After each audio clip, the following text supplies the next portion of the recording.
नमस्कार, मी मेल्विन नरोणा.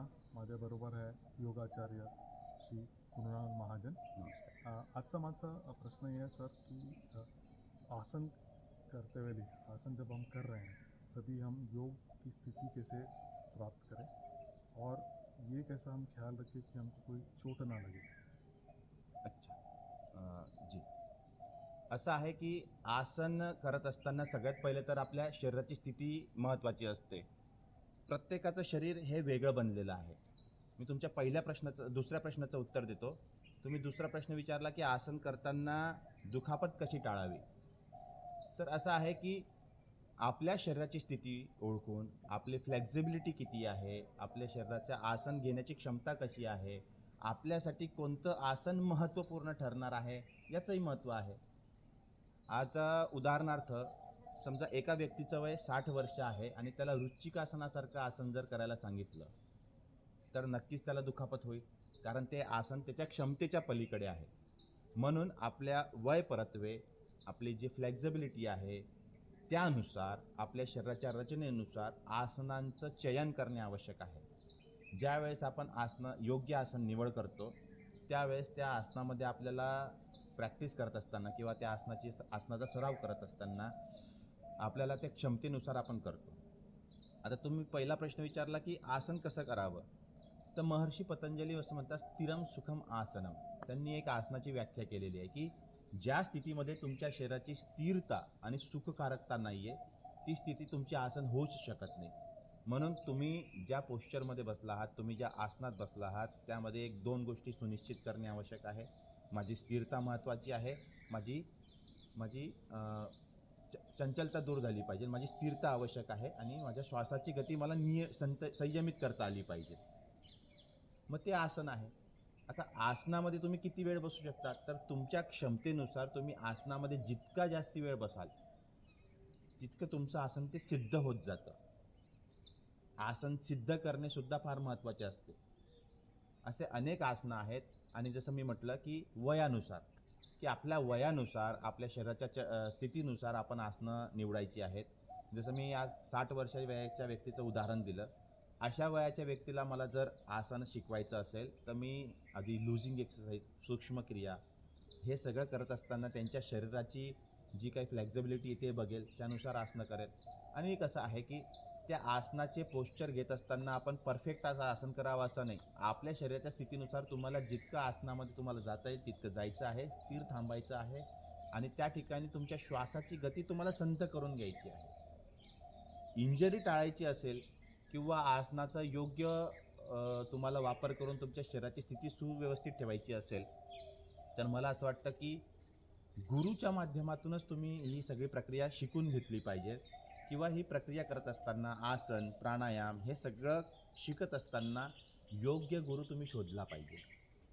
आजकाल अनेक लोकं YouTubeच्या माध्यमातून आसनं करण्याचा प्रयत्न करतात.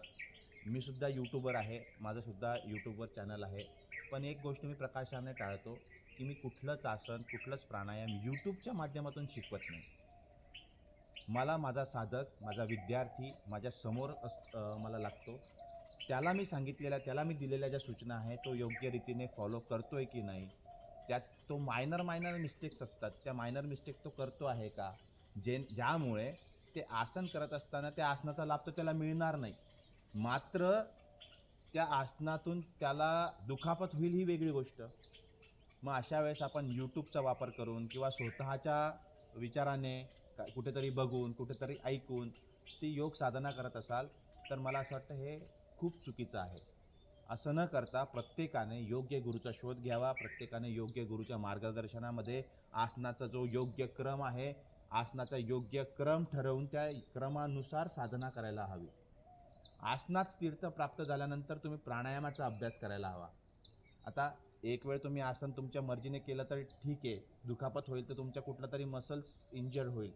पण प्राणायाम करताना तर मी नक्की हा सल्ला देईल, की प्राणायाम करताना गुरूच्या मार्गदर्शनाशिवाय प्राणायाम करू नका.